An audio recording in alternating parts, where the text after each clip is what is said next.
Amin, haleluya. Shalom. Shalom. Semangat. Amin. Kita harus tetap semangat. Situasi apapun yang terjadi di dalam kehidupan kita, sebagai umat Tuhan kita harus tetap semangat mengasihi Tuhan. Haleluya. Puji Tuhan, kita buka kitab kita di dalam kitab Yohanes 14. Kitab Yohanes 14 ayat 2 dan 3. Hal yang sangat familiar sekali di dalam kehidupan setiap orang Kristen. Tapi kita akan mengupasnya lebih dalam lagi. Haleluya. Sudah mendapatkan, kita akan baca bersama-sama. Demikianlah firman Tuhan. Yohanes 14 ayat 2-3. Haleluya. Di rumah Bapakku banyak tempat tinggal. Jika tidak demikian, tentu aku mengatakannya kepadamu. Sebab aku pergi ke situ untuk menyediakan tempat bagimu. Dan apabila aku telah pergi ke situ bagimu, aku akan datang kembali dan membawa kamu ke tempatku, supaya di tempat di mana aku berada, kamu pun berada. Haleluya. Tidak ada Tuhannya, agama lain yang berjanji akan menyediakan tempat bagi saudara dan saya di surga. Semua mereka masih tanda tanya, ya. Mereka masih mencari-cari. Tetapi kita sebagai orang Kristen yang percaya kepada Yesus, Tuhan Yesus berjanji bahwa Dia akan menyediakan tempat bagi kita. Haleluya. Satu janji yang sangat luar biasa yang jadi pegangan bagi kita sebagai kali-kali saudara meninggalkan Tuhan, karena hanya Tuhan kita yang mempunyai surga dan mempunyai hak untuk menempatkan kita bersama-sama dengan Dia. Saudaraku yang dikasihi Tuhan, pada hari ini seluruh umat Kristen di dunia memperingati hari kenaikan Tuhan Yesus.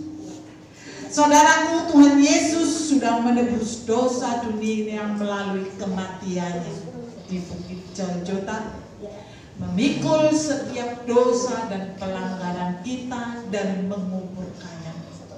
Dan pada hari ketiga Tuhan Yesus membuktikan bahwa Dia sudah mengalahkan maut dengan Dia bangkit. Haleluya. Dan hari ini kita memperingati sebuah peristiwa bahwa Tuhan Yesus harus kembali ke surga.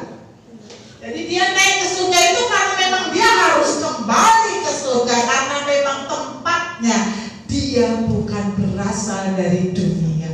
Kalau ada orang berkata bahwa Yesus itu manusia biasa, orang dunia, berarti Dia tidak akan kembali ke surga. Tetapi karena Tuhan yang kita sembah itu adalah Allah sendiri, Yesus Tuhan yang menjelma menjadi manusia untuk menebus dosa dunia, maka Dia harus kembali ke surga. Saudaraku yang dikasihi Tuhan, kenapa Tuhan Yesus harus kembali ke surga?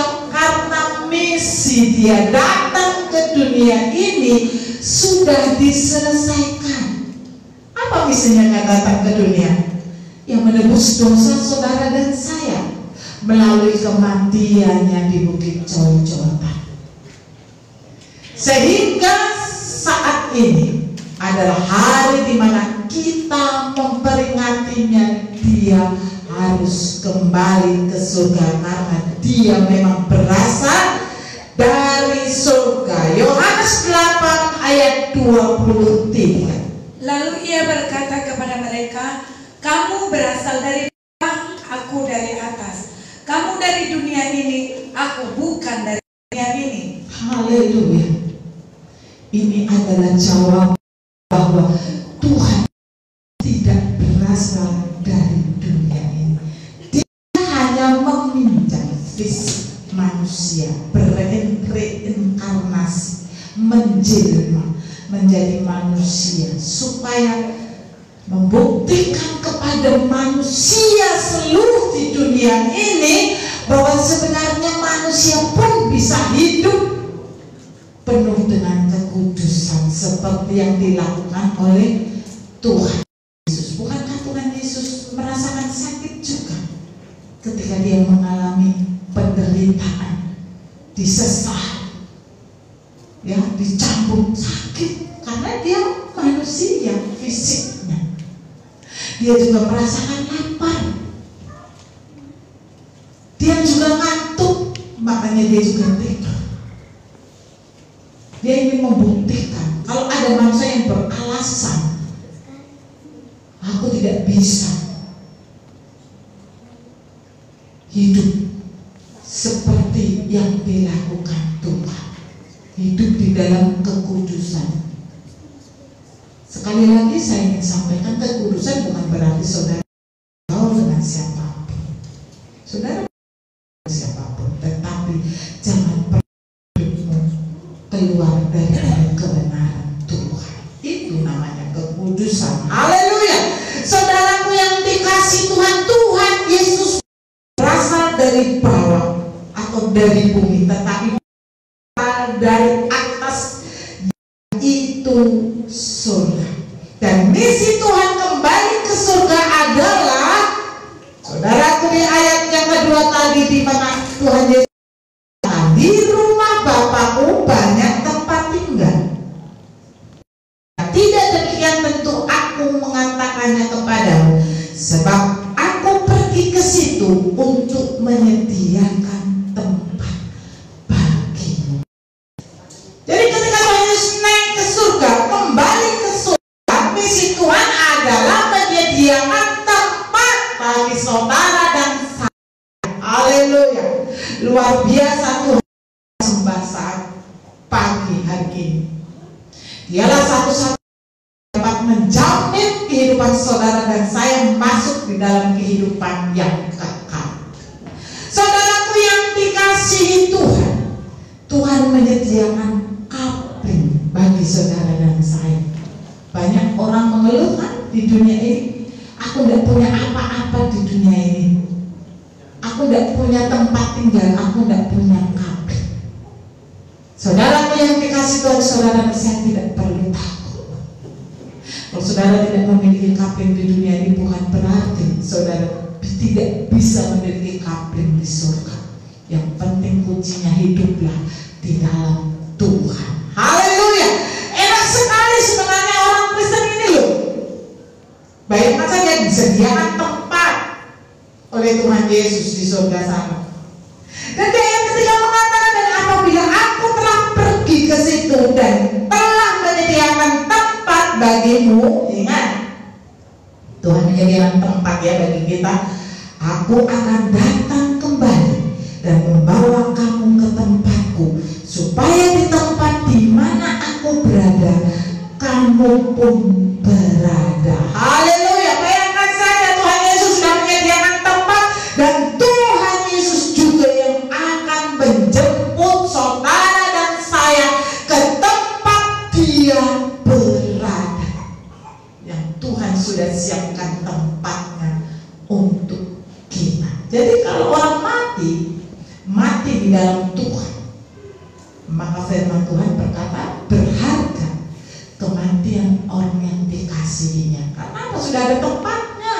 Jadi saudara dan saya nggak perlu takut. Saudara dan saya hanya satu, yaitu pertahankan kehidupanmu di dalam Tuhan, supaya engkau tetap berhak untuk mendapatkan apa yang menjadi janji Tuhan. Saudara yang dikasihi Tuhan, apakah semua orang Kristen disediakan tempat oleh Tuhan Yesus? Kalau kita baca di sini kan secara global, aku menyediakan tempat bagimu. Bagimu itu bagi siapa? Apakah semua orang Kristen disediakan tempat oleh Tuhan Yesus? Ini menjadi sebuah pertanyaan bagi kita semua.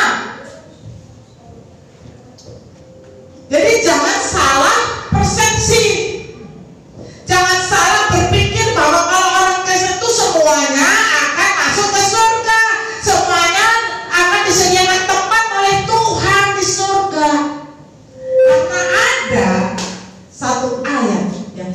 perlu ketahui. Yohanes 8 ayat 21. Maka Yesus berkata pula kepada orang banyak, aku akan pergi dan kamu akan mencari aku, tetapi kamu akan mati dalam dosamu. Ke tempat aku pergi tidak mungkin kamu datang. Haleluya.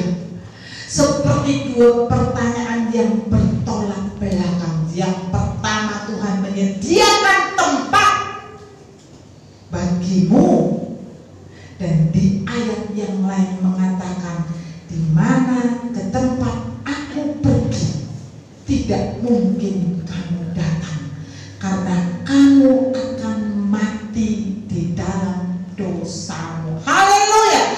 Berarti saudaraku yang dikasihi Tuhan, untuk mendapatkan kapling atau tempat di surga ada syaratnya.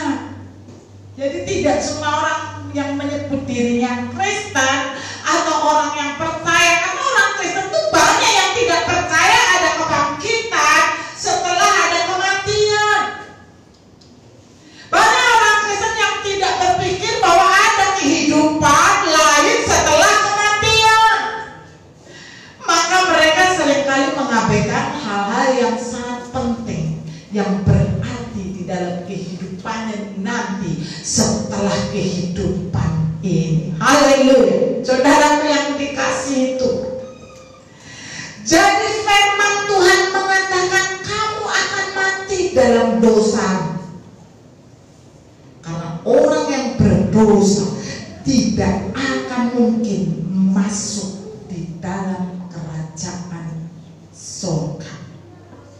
Yohanes 8 ayat 24. Karena itu tadi aku berkata kepadamu bahwa kamu akan mati dalam dosamu. Sebab jikalau kamu tidak percaya bahwa akulah Dia, kamu akan mati dalam dosamu. Haleluya.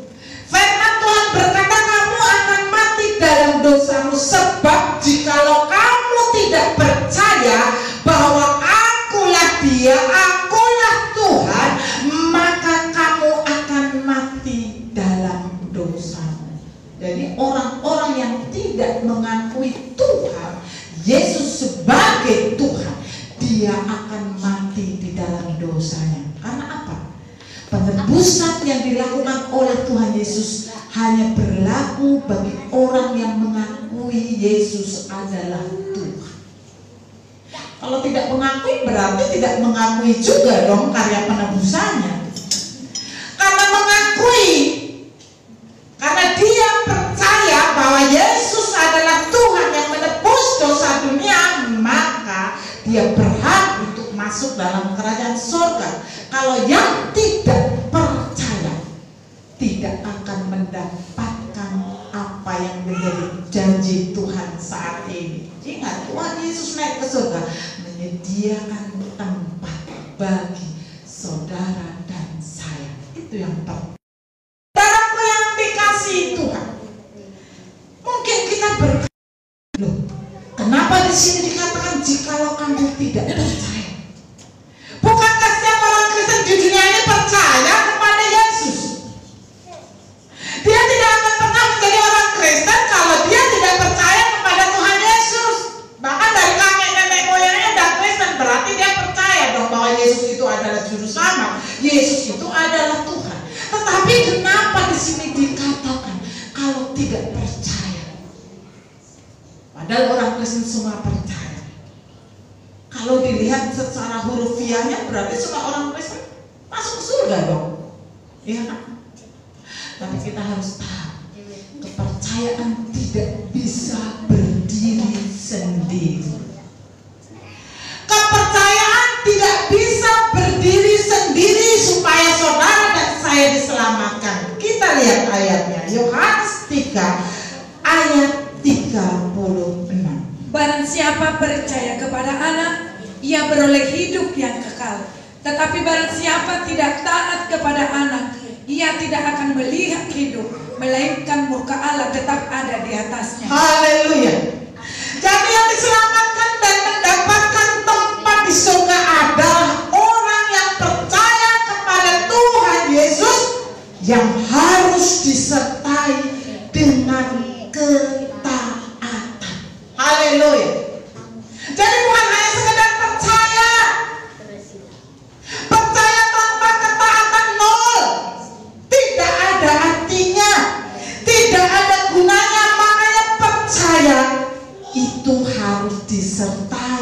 dengan ketaatan. Kalau saudara hanya percaya, doa tidak ada artinya. Haleluya. Buka Alkitab saudara di dalam Yakobus 2 ayat 19 dan 20. Engkau percaya bahwa hanya ada satu Allah saja, itu baik. Dan juga percaya akan hal itu, dan mereka gemetar yang bebal. Maukah engkau mengakui sekarang bahwa iman tanpa perbuatan adalah iman yang kosong? Haleluya. Saudaraku yang dikasih Tuhan, kalau kita hanya modal percaya bahwa Yesus adalah Tuhan, Yesus adalah juru selamat, sama dengan setan. Karena modalnya cuma itu doang. Setan itu juga percaya.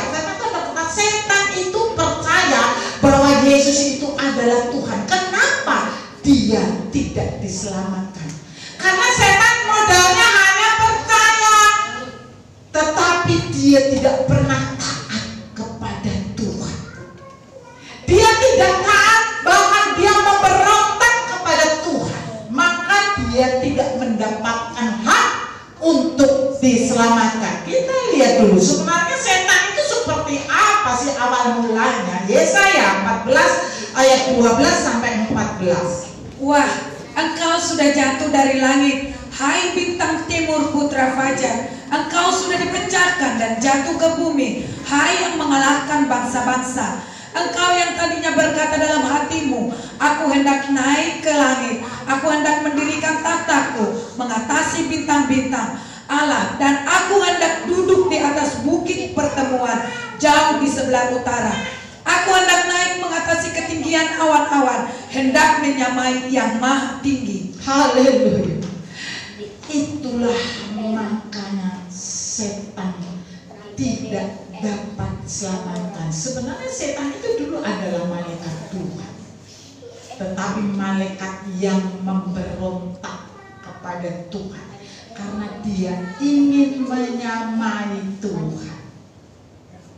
Dia akan menduduki posisi Tuhan, maka dia memberontak. Dia tahu Yesus adalah Tuhan, tetapi roh pemberontakan di dalam dirinya menguasai dirinya. Maka firman Tuhan berkata dia dicampakkan. Bukan setan percaya? Percaya, tetapi tanpa ketaatan. Demikian juga kita sebagai orang Kristen yang menyebut diri kita percaya kepada Yesus, bahwa Yesus adalah Tuhan dan Juru Selamat, tetapi kalau tidak disertai ketaatan, maka nerakalah bagiannya. Haleluya. Ketidaktaatan kita kepada Tuhan akan menjerumuskan kita ke dalam neraka, sekalipun kita menyebut diri kita adalah orang percaya. Banyak kan orang menyebut dirinya aku orang Kristen, aku percaya kepada Yesus adalah Tuhan, tetapi hidupnya tidak pernah bertobat. Hidupnya terus bergumul dengan dosa. Orang yang seperti ini tidak pernah mendapatkan kapling di surga. Haleluya. Saudaraku yang dikasih Tuhan, banyak orang Kristen berkata, ya, saya sering ya kalau saya baca-baca di Facebook, di media sosial, yang selalu mengatakan, oh keselamatan itu anugerah, perbuatanmu tidak menyelamatkanmu. Saudaraku yang dikasih Tuhan, prinsip seperti ini banyak menjadi salah kaprah diartikan oleh banyak orang Kristen, sehingga mereka berpikir cukup menjadi orang Kristen mendapatkan keselamatan, karena keselamatan itu kan anugerah. Mereka selalu berpatokan mengatakan keselamatan itu anugerah. Memang benar, keselamatan itu anugerah melalui kematian Yesus di Bukit Jalgota. Tetapi ingat, anugerah itu harus kita pertahankan.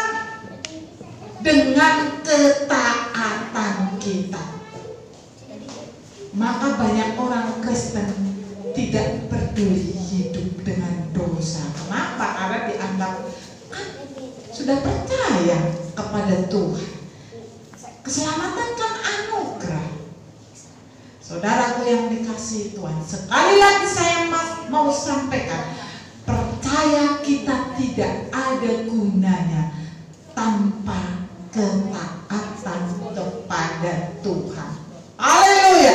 Saudaraku yang dikasihi Tuhan, kita mau lihat ayatnya ya, Matius 8 ayat 11 dan 12. Aku berkata kepadamu, banyak orang akan datang dari timur dan barat dan duduk makan bersama-sama dengan Abraham, Ishak dan Yakub di dalam kerajaan surga. Sedangkan anak-anak kerajaan itu akan dicampakkan ke dalam kegelapan yang paling gelap. Di sanalah akan terdapat ratap dan kertak gigi. Haleluya. Kalau memang keselamatan itu hanya anugerah, tidak ada anak kerajaan yang akan dicampakkan dalam dapur perapian. Tetapi karena keselamatan itu anugerah plus ketaatan kita kepada Tuhan yang harus tetap kita kerjakan, itu menjadi syarat saudara bertahan memiliki keselamatan itu. Siapa orang-orang dari timur dan barat? Mungkin tadi pemimpin puji-pujian sudah mengatakan ada gereja yang disebut Murtadin. Gereja Murtadin pakai bahasa Arab. Mereka yang dulunya tidak percaya kepada Yesus sebagai Tuhan. Lihatlah, banyak mereka mulai hijrah menjadi orang yang percaya kepada Yesus dan bertobat. Artinya bertobat, meninggalkan kehidupan lama, masuk dalam kehidupan yang baru, kehidupan bersama dengan Tuhan. Bayangkan, orang dari barat dan timur akan makan seperjamuan dengan Abraham, Ishak dan Yakub. Lalu siapa anak kerajaan itu? Anak-anak kerajaan adalah orang-orang Kristen yang menyebut dirinya percaya kepada Yesus, tetapi hidupnya tanpa pertobatan. Haleluya. Hidupnya terus di dalam dosa. Maka firman Tuhan, anak-anak kerajaan itu akan dicampakkan ke dalam kegelapan. Oleh karena itu jangan main-main kita sebagai orang Kristen. Sekalipun engkau berkata kepada semua orang bahwa engkau percaya kepada Yesus, tapi yang terpenting yang menjadi tanda tanya dalam hidupmu, sudahkah engkau menjadi orang yang taat kepada Tuhan? Haleluya. Itu sangat penting. Ketaatan kepada setiap apa yang menjadi perintah Tuhan, supaya saudara dan saya tidak akan pernah masuk di dalam kegelapan yang paling dalam. Berarti saudaraku yang dikasihi Tuhan, orang Kristen harus tahu bahwa keselamatan itu tidak hanya sebatas anugerah, tetapi ada juga dong perjuangan saudara dan saya untuk mempertahankan keselamatan itu. Tanpa itu, saudara dan saya tidak akan mendapatkan bagian di dalam kerajaan surga. Kenapa banyak orang Kristen setiap jam ibadah tidak mau beribadah, tidak mau datang mengasihi Tuhan, lebih condong kepada hal-hal yang lain, urusan duniawi? Karena mereka hanya berpikir keselamatan itu hanya sebatas anugerah. Haleluya. Saya tidak katakan tidak, memang anugerah keselamatan itu. Tetapi ingat, anugerah itu jangan sampai, tadi apa MC berkata, pemimpin puji-pujian, beralih kepada yang lain. Harus kita pertahankan dong. Itu kehidupan kita loh nanti. kehidupan kita di dunia ini. Jadi harus tetap kita pertahankan. Kita harus tetap berjuang untuk mempertahankan keselamatan itu. Karena tanpa perjuangan, saudara dan saya pasti gagal masuk di dalam kerajaan Allah. Saudaraku yang dikasih Tuhan, di dalam Filipi 2 ayat 12 mengatakan, hai saudara-saudaraku yang kekasih, kamu senantiasa taat. Karena itu tetaplah kerjakan keselamatanmu dengan takut dan gentar, bukan saja seperti waktu aku masih hadir, tetapi terlebih pula sekarang waktu aku tidak hadir. Haleluya. Kamu senantiasa taat. Ada kata taat. Berarti ketaatan menjadi kunci. Salah satu kunci juga untuk saudara tetap dapat mempertahankan keselamatan itu. Dan di sini dikatakan, karena itu tetaplah kerjakan keselamatanmu. Haleluya. Tidak dikatakan kau santai-santai saja, karena keselamatan kan anugerah. Bukan, tapi firman Tuhan berkata tetaplah kerjakan keselamatanmu. Karena keselamatan itu bisa beralih kepada orang lain kalau saudara tidak mempertahankannya. Kalau saudara tidak berjuang melalui ketaatan kita kepada Tuhan. Jadi sekali lagi saya ingatkan, jangan hanya percaya kepada Yesus. Jangan berpikir bahwa keselamatan itu hanya sebatas anugerah, tetapi engkau juga harus menyertai. Ini menjadi satu bagian yang tidak dapat dipisahkan. Ketaatan harus ada di dalam hidupmu. Tanpa ketaatan, firman Tuhan berkata apa? Murka Allah akan ada di atas kepalanya. Haleluya. Taat itu kunci, salah satu kunci saudara dapat mempertahankan keselamatan yang sudah Tuhan anugerahkan bagi saudara dan saya. Di sini dikatakan kerjakan keselamatanmu dengan takut dan gentar. Kenapa dengan takut dan gentar? Karena memang sulit. Untuk mempertahankan keselamatan ini sulit. Maka engkau harus mempunyai rasa takut dan rasa gentar ketika engkau tidak mengerjakannya. Kenapa? Karena dunia ini kan menawarkan hal yang indah-indah. Dunia ini menawarkan sesuatu yang wah, yang menarik hati. Sehingga seringkali kalau kita tidak takut akan Tuhan, kita pasti terpeleset di dalamnya. Makanya ketika kita hidup, kita harus terus was di dalam diri kita. Kita harus dipenuhi dengan roh takut akan Tuhan. Supaya apa?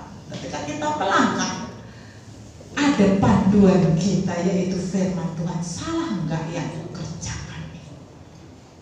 Saudaraku yang dikasih Tuhan, kita tidak tahu kapan Tuhan Yesus datang turun hari ini. Sudah banyak nubuatan-nubuatan yang mengatakan ini adalah hari terakhir, hari-hari terakhir menjelang kedatangan Tuhan Yesus. Bahkan para ahli mengatakan akan muncul bulan berdarah di bulan Mei ini. Kalau kemarin saya berjanji kan, saya mau perlihatkan ayat, kita buka ayatnya. Ya.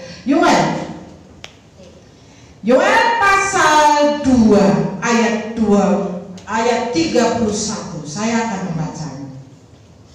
Yoel pasal 2 ayat 31. Matahari akan berubah menjadi gelap gulita dan bulan menjadi darah sebelum datangnya hari Tuhan yang hebat dan dahsyat itu. Haleluya. Matahari berubah menjadi gelap gulita dan bulan menjadi darah sebelum datangnya hari Tuhan yang hebat dan dahsyat itu. Ternyata bulan berdarah ada di dalam Alkitab ini. Dan para ahli memang mengatakan kalau bulan berdarah itu muncul akan terjadi bencana yang sangat besar di bumi ini. Haleluya. Padahal di Alkitab mengatakan menjelang kedatangan Tuhan Yesus didahului dengan matahari yang gelap gulita dan bulan berdarah. Oleh karena itu saudara dan saya harus siap sedia kapanpun Yesus hadir kembali menjemput kita untuk membawa kita ke tempat di mana Dia berada. Apapun itu terjadi, saudara dan saya harus sudah siap hidup di dalam ketaatan. Kenapa? Karena anugerah keselamatan itu bisa kita peroleh ketika disertai dengan ketaatan di dalam diri kita. Saudaraku yang dikasihi Tuhan, lalu kita mungkin berkata, betapa sulitnya diri Tuhan untuk mendapatkan surga. Ya memang sulit. Kalau gampang, yang orang mengatakan contohnya, oh kalau mati enak, nanti ketemu di sana 72 bidadari. Coba aku tanya dulu deh, bener nggak itu yang mati itu ketemu 72 bidadari di sana? Bener nggak itu bidadari itu? Kalau ada mereka ya, salah satu contohnya yang hidup gitu dari kematiannya dan dia akan bercerita seperti apa sebenarnya. Kalau orang-orang Kristen yang mati suri, ingat mati suri, sering mereka dibawa untuk melihat neraka dan melihat surga. Ada seorang bidan, saudara yang dikasih Tuhan, sudah divonis meninggal oleh dokter. Dan ada seorang hamba Tuhan mendoakannya, tapi hamba Tuhan ini nggak tahu bahwa bidan itu sudah divonis mati. Tetapi hamba Tuhan itu berdoa untuk kesembuhan ibu ini. Saudaraku yang dikasih Tuhan. Dan ternyata bidan itu hidup kembali. Sudah mati, dari vonis dokter mati. Tapi hamba Tuhan itu berdoa itu nggak tahu kalau ini sudah mati. Hidup kembali. Ketika hidup kembali, dia bercerita, dia dibawa ke sebuah tempat yang sangat luas dan sangat bersih sekali.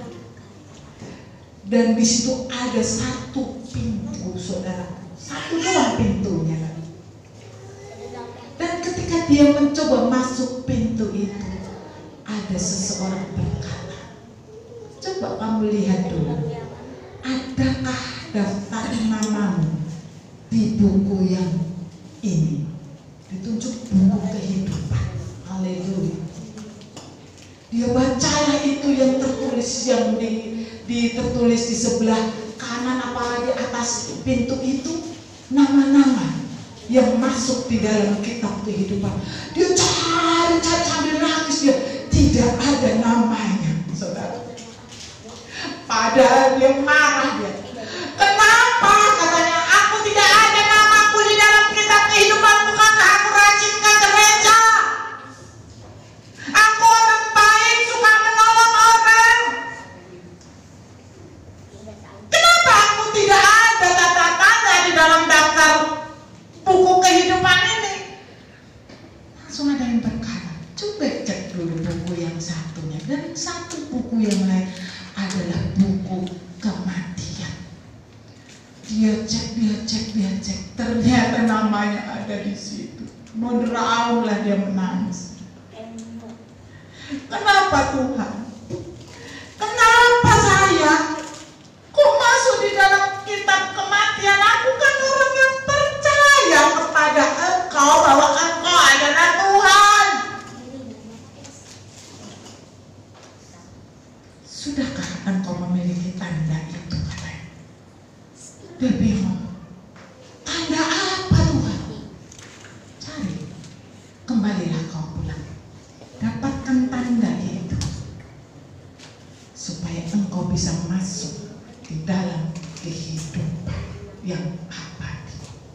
Disitulah dia kembali ke tubuh. Dia cari-cari apa maksudnya tanda itu. Setelah dia buka Alkitab, apa yang dimaksudkan tanda? Kok saya nggak bisa masuk ke surga? Ternyata tanda itu adalah pertobatan. Baptisan adalah tanda pertobatan. Dia belum dibaptis, saudara. Dia belum dibaptis. Saudaraku, baptis adalah tanda pertobatan. Setelah dibaptis bukan berarti bisa berdosa bebas. Kalau sudah ada tanda pertobatan, kita juga harus hidup di dalam pertobatan. Sekalipun engkau orang yang mengaku dirimu percaya, kalau hidupmu tidak dipenuhi dengan pertobatan, engkau tidak akan ada di daftar di dalam buku kehidupan. Disitulah ibu itu mulai bertobat dan menjadi saksi Tuhan.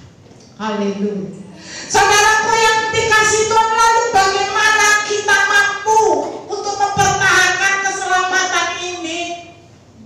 Karena hidup di dalam pertobatan itu tidak mudah loh. Penyangkalan diri sangat besar. Aku menyangkal, menahan emosi kita, ya kan? Banyak sekali kita harus menyalipkan kedagingan kita ini. Tidak mudah. Maka firman Tuhan berkata, Tuhan Yesus naik ke surga, maka dia berjanji mengirimkan roh kebenaran, yaitu Roh Kudus, untuk menyertai saudara dan saya, supaya saudara dan saya mampu melewati hari-hari kita yang bukan semakin baik, tapi semakin akan banyak persoalan. Kalau saudara melihat bagaimana keadaan di India saat ini sangat mengerikan sekali, kita harus berdoa untuk Indonesia ini supaya tetap dijaga oleh Tuhan. Saya juga banyak sekali mereka yang sudah tidak peduli lagi, nggak pakai masker, ya. Mereka bebas berkeliaran di sana-sana. Mereka menganggap corona sudah tidak ada lagi. Banyak orang seperti itu. Bahkan kemarin saya membaca yang pulang mudik, yang berhasil pulang mudik itu di random diambil sekitar 600 orang lebih lah. Yang positif berapa? 400-an. Ada di random 600 berapa? Yang positif 400-an. Waduh, mengerikan sekali. Saudara dan saya, sekali lagi, mau kemana? Kita kan nggak tahu teman kita atau mungkin orang yang kita ajak bicara yang ketemu di jalan dengan kita, mungkin dia sedang positif, kita nggak tahu. Tapi yang jelas, bentengilah saudara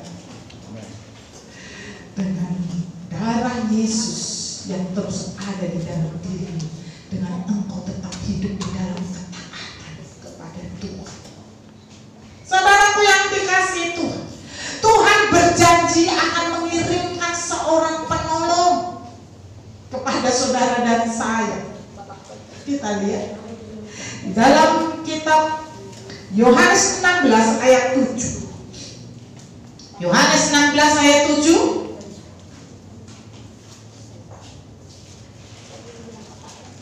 Haleluya. Jadi kenaikan Tuhan Yesus bukan hanya untuk menyediakan tempat bagi kita di surga, tetapi juga ada tujuan yang lain. Haleluya. Namun benar yang kukatakan ini kepadamu adalah lebih berguna bagi kamu jika aku pergi. Sebab jikalau aku tidak pergi, penghibur itu tidak akan datang kepadamu. Tetapi jikalau aku pergi, aku akan mengutus dia kepadamu. Haleluya. Tuhan Yesus mempunyai keterbatasan fisik sebagai manusia. Dia tidak dapat menjangkau seluruh dunia. Maka Tuhan Yesus harus kembali, harus pergi, naik ke surga untuk mengirimkan, yaitu seorang penolong. yang akan menyertai saudara dan saya selama-lamanya. Haleluya. Banyak diklaim oleh agama lain yang mengatakan, kan Tuhan Yesus berkata akan mengirimkan seorang penolong, berarti seorang itu manusia dong katanya. Berarti sesudah Tuhan Yesus ada lagi manusia. Ada yang berkata seperti itu, yang akan menjadi penolong, memberikan jalan yang benar. Saya pikir, kenapa mereka punya prinsip seperti itu? Yang jelas dikatakan apa? Tuhan akan mengirimkan seorang penolong yang akan menyertai kamu selama-lamanya. Saya mau tanya, kalau manusia mampu gak menyertai kita selama-lamanya? Tidak akan mampu. Karena manusia memiliki keterbatasan kan? Umurnya, ya kan, fisiknya. Tetapi kalau Roh Kudus yang dikirimkan, maka dia tidak mempunyai batasan waktu maupun batasan ruang, dimanapun dia bisa bekerja kepada siapapun dia bisa masuk ke dalamnya. Jadi dimaksudkan Tuhan Yesus bukan manusia, tapi sebuah pribadi, yaitu Roh Kudus yang akan menyertai saudara dan saya. Nah, inilah sekarang Roh Kudus inilah yang seharusnya saudara dan saya miliki di dalam diri kita. Tetapi untuk memiliki Roh Kudus pun kita harus tahu ada yang harus kita kerjakan. Yohanes 14 ayat 15 dan 7 sampai 17. Jikalau kamu mengasihi aku, kamu akan menuruti segala perintahku. Aku akan minta kepada Bapa dan Dia akan memberikan kepadamu seorang penolong yang lain, supaya Dia menyertai kamu selama-lamanya, yaitu Roh kebenaran. Dunia tidak dapat menerima Dia, sebab dunia tidak melihat Dia dan tidak mengenal Dia. Tetapi kamu mengenal Dia, sebab Ia menyertai kamu dan akan diam di dalam kamu. Haleluya.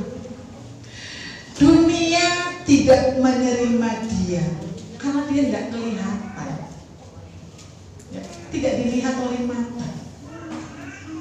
Tetapi Dia akan masuk di dalam setiap pribadi-pribadi orang yang di ayat 15 mengatakan yang mengasihi Tuhan, yang tentunya menuruti atau mentaati perintah Tuhan, maka Roh Kudus akan masuk di dalam pribadi orang tersebut.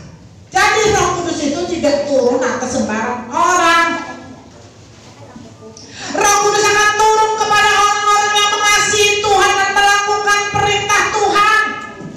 Dan Roh Kudus itulah yang akan memimpin hidup kita dalam semua kebenaran. Tadi saya katakan hidup di dunia yang penuh kegelapan ini sulit kan? Sulit. Kedagingan kita seringkali ingin menyeret kita kembali kepada dosa. Tetapi ketika ada Roh Kudus di dalam diri kita, maka Roh kebenaran itu yang akan memimpin kita. Yohanes 16 ayat 13a. Tetapi apabila Ia datang, yaitu Roh kebenaran, Ia akan memimpin kamu ke dalam seluruh kebenaran. Amin.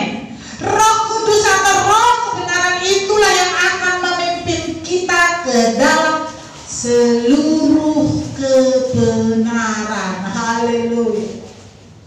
Sesuai apapun kehidupan kita di dunia ini, ingat satu hal, bila mana ada Roh Kudus di dalam dirimu karena engkau mengasihi Tuhan dan menjadi pelaku kebenaran firman Tuhan, maka Roh Kudus itulah yang akan memimpin engkau di dalam seluruh kebenaranmu, di dalam seluruh kebenaran, sehingga ketika engkau akan melakukan kesalahan ada rem, jangan. Itu adalah suara Roh Tuhan. Jangan abaikan. Jangan sudah ada suara berkata jangan, tapi engkau terus kerjakan. Engkau jadi salah berjalan. Haleluya. Saudaraku yang dikasih Tuhan, kalau kita dapat hidup sampai saat ini di dalam bersahabat dengan kita.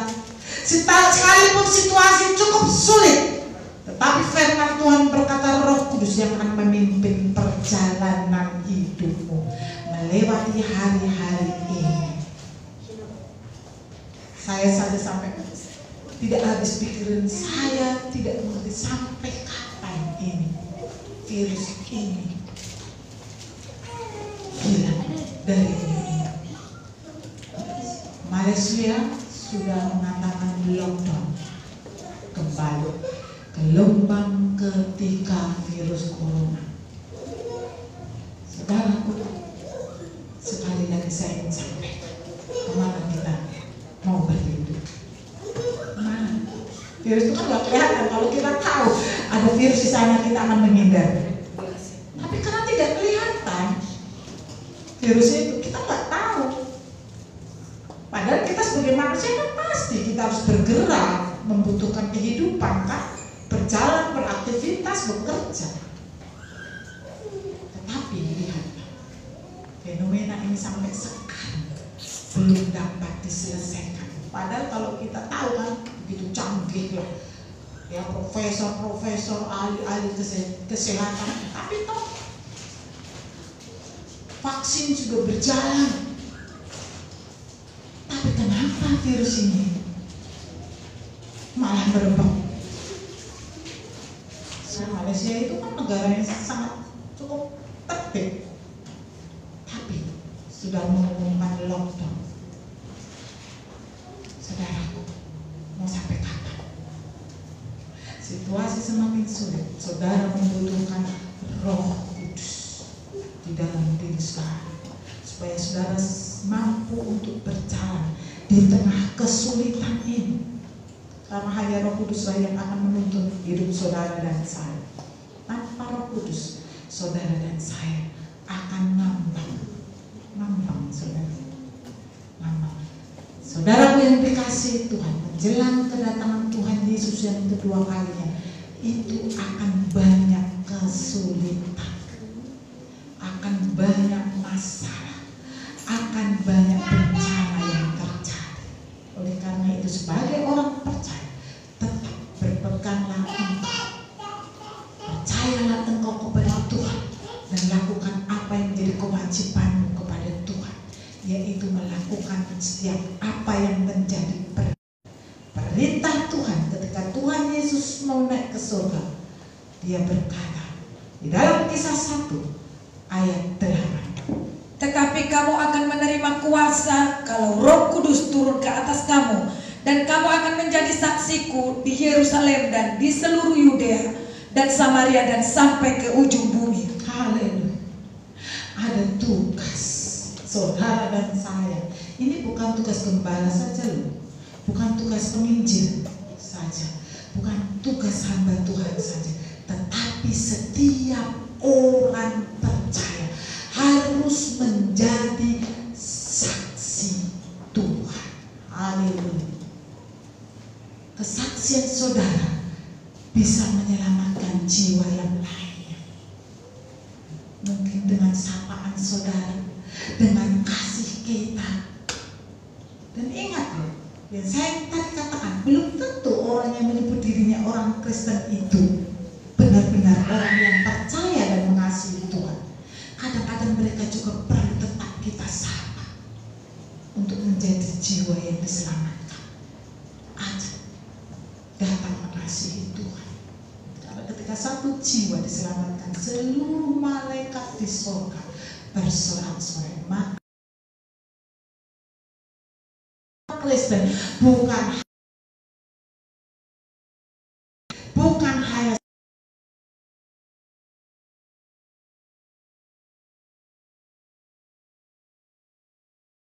saudara harus jadi contoh dulu toh, ya kan?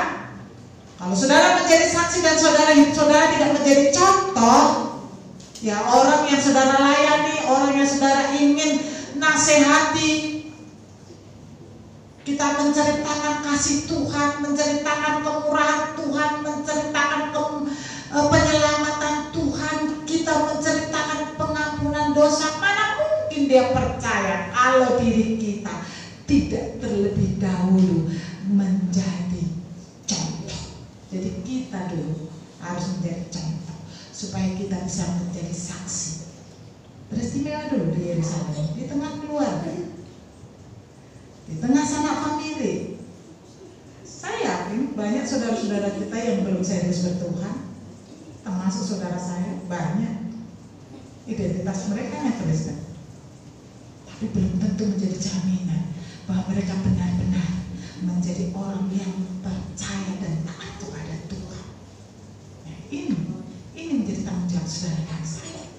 Sampai saudara keluarga menampai dia untuk Tuhan, supaya iblis tidak bangga atas kekuatannya untuk menarik manusia masuk ke dalam kebinasaan. Jadi saudara dan saya, seluruh orang percaya, mari jadilah saksi Tuhan. Bawa jiwa-jiwa datang kepada Tuhan, bawa jiwa-jiwa untuk diselamatkan oleh Tuhan. Itu adalah tanggung jawab kita yang sudah mengerti Tuhan.